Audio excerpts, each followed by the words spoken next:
Saya jamin Jawa Timur, Probolinggo berani tidak akan mungkin kondusif. Pasti akan terjadi konflik. Karena mereka menaburkan fitnah kepada para habaib. Karena mereka menaburkan kebencian kepada para habaib. Para katanya teman-teman. Ya inilah Habib ketika dia terpojok dengan kekonyolannya sendiri. Habib ini juga banyak konyolnya teman-teman. Meskipun di satu hal saya pernah sepakat kepada orang ini, yaitu tentang Syiah. Orang ini ternyata juga pernah membahas tentang Syiah, tapi dulu, sekarang sudah nggak lagi. Nah orang ini, Habib Muhdor ini mengatakan bahwa orang Indonesia ini tidak akan pernah damai. Tak akan damai karena apa? Mereka benci kepada para habaib katanya. Jadi para teman-teman, dua paranya. Ya, benci kepada para habaib katanya. Nah ini ketika seorang habaib salah menafsirkan rasa sayang bangsa Indonesia kepada para habaib, yang dimana tidak mau para habaib ini dijebloskan ke neraka oleh Allah Subhanahu Wa Taala karena ngaku-ngaku sebagai zuriat Nabi, namun nipu. Jika Anda mengakui Bahar bin Smith, cucu Nabi yang ke-28, berarti Anda salah. Karena ia mengaku cucu Nabi yang ke-38. Loh, Habib kok ngaku cucu ke-28? Ana waktu itu baru bangun tidur. Yang benar Ana 38, bukan 28. Dan jika Anda mengakui Bahar Smith cucu ke-38, berarti Anda juga salah. Karena ia mengaku cucu Nabi yang ke-37. Ana cucunya Nabi Muhammad yang ke-37. Lalu jika Anda mengakui Bahar Smith cucu Nabi ke-37, Anda tetap salah. Karena ia mengaku cucu Nabi yang ke-29. Dan jika Anda mengakui Bahar Smith cucu Nabi yang ke-29, Anda juga salah besar, karena ia mengaku bapaknya keturunan Nabi yang ke-33. Saya punya abah merupakan keturunan ke-33 dari Nabi Muhammad SAW. Lalu jika benar Bahar Smith ini cucu Nabi, sebenarnya ia keturunan yang keberapa ya? Gak tahu, tanya yang mau tanya saya. Enyok! Unyil! Gua kepret masuk kuburan lu. Jahanam kamu bangsat, kata Allah Subhanahu Wa Taala. Kalian itu mau diselamatkan. Kita ini membahas kalian bukan benci, tapi ingin menyelamatkan kalian. Karena kalian mengaku-ngaku sebagai cucu Nabi dengan bukti yang begitu minim dan dengan akhlak yang begitu tidak sama dengan Nabi SAW. Kebanyakan oknumnya yang saya lihat. Rizik Syihab, Bahar Smith, Novel Al-Idrus, siapa lagi? Habib Jindan, Habib ini, Habib itu, Habib ini, Habib itu. Hatta Habib Umar Al-Hafiz pun yang diakui sebagai orang yang ketika dilihat senyumannya oleh Adi Hidayat seperti ngaji akhlaknya Nabi. Ish. Habib Umar itu, kalau saya ngaji sifat-sifat akhlak Nabi, ya, itu saya paling pas melihat ini. Susah saya ungkapkan ini. Jadi kalau saya lihat Habib Umar senyum itu, saya tuh kayak ngerasa lagi ngaji gitu ya, tentang bagaimana senyumnya Nabi. Begitu katanya. Habib Umar pun ada beberapa dia terpergok bohong, membawakan hadis yang bermasalah, hadis yang tidak jelas juga. Diakui bacaannya bersanad. Selain bersanad, bisa menguasai kiroat ini, kiroat itu, kiroat ini, kiroat itu. Setelah kita komparasi bacaan Habib Umar itu dengan kiroat yang disebutkan oleh kibin, tak ada miripnya sama sekali. Bohong. Jadi kibinnya juga bohong. Seolah-olah kita tidak punya data untuk mencari kebenaran bacaan yang seperti itu. Ya, jadi begitulah. Ketika mereka ini mulai terpojok dan lain sebagainya, bohong.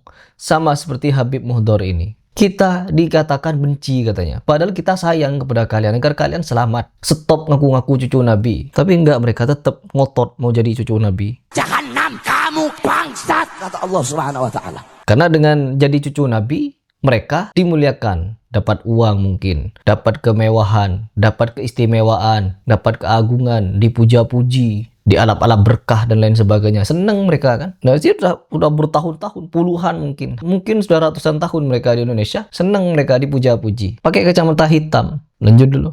Laburkan kebencian kepada para habaib. Para. Ingat, fitnah di zaman ini tidak boleh dibiarkan. Fitnah harus dilawan. Lawan. Baru fitnah itu akan sirna. Baru fitnah itu akan hilang, saudara-saudara. Apa, saudara? Mereka pembenci para habaib memutuskan Thariqah Sada ala Ba'alwi, keturunan Ba'alwi. Dari mana referensi? Dari mana referensinya? Penyakit.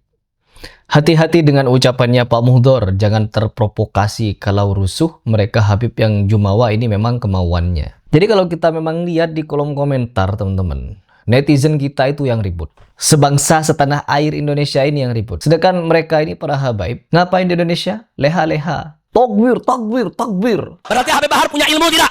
Ngerti agama tidak? Tahu soal hukum perkawinan tidak? Takbir!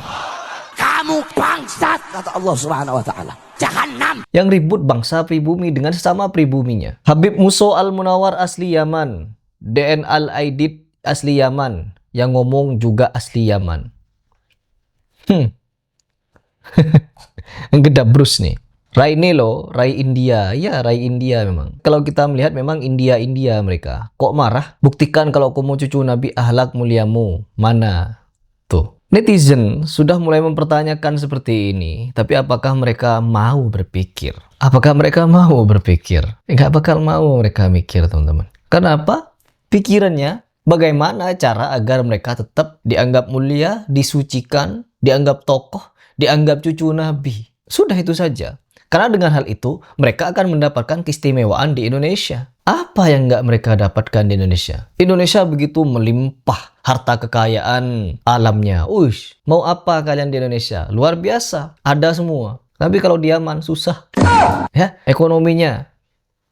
Yaman, negara termiskin di dunia nomor 2. Makanya mereka ogah balik ke Yaman, karena Yaman negara miskin. Di Indonesia betah, karena Indonesia negara yang kaya alamnya. Dan mereka pinter mendoktrin di Indonesia dengan berbagai macam hal, takhayul dan khurafat.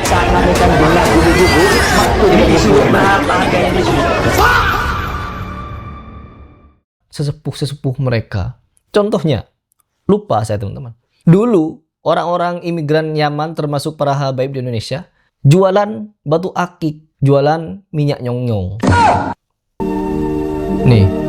Suasana pasar Jayakarta imigran Timur Tengah menjual manik-manik dan batu akik. Imigran Timur Tengah tempo dulu, teman-teman. Tuh.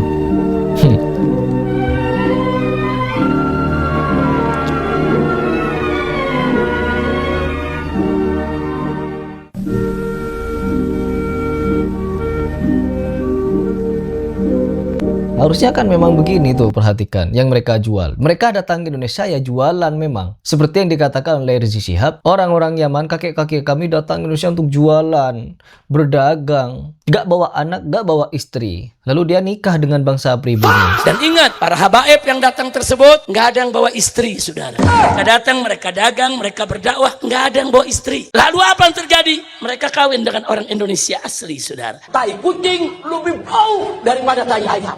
Tai. Setelah itu jadi habaib anaknya.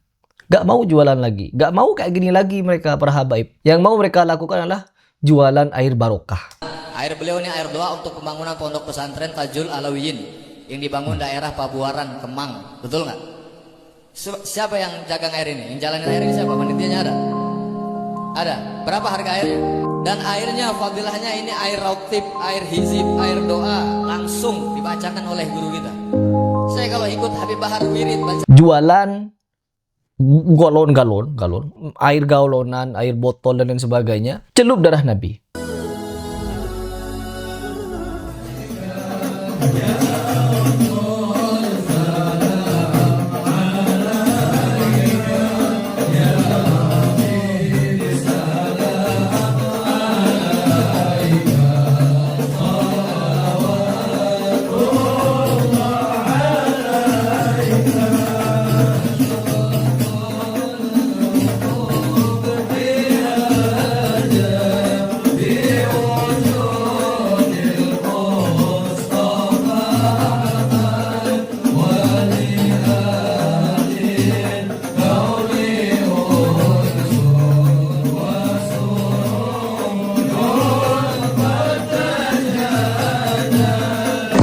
Di panggung ceramah, minum darah Nabi. Alhamdulillah, Habib dan saya dan Umi dan adik dan istri telah meminum darah Rasul Sallallahu Alaihi Wasallam sebentar hari.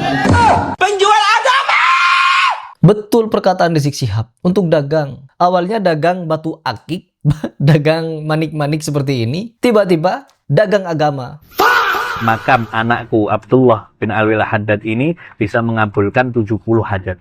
penjual agama, penipu, pendusta. Tapi tetap kibin yang sudah akut susah untuk dinasihati. Meskipun fakta yang saya paparkan begitu banyak. Tapi saya tidak akan berhenti. Saya akan edukasi terus umat untuk tidak terus-terusan menjadi kibin Ba'alawi yang akut. Tapi mau gimana lagi juga ya. Duh ya Allah. Ada Ustadz Abdul Somad, ada Adi Hidayat. Duh ya Allah. Ya memang tantangannya itu. Lawannya kelas berat. Karena kalau tantangannya tidak kelas berat, perjuangannya kurang.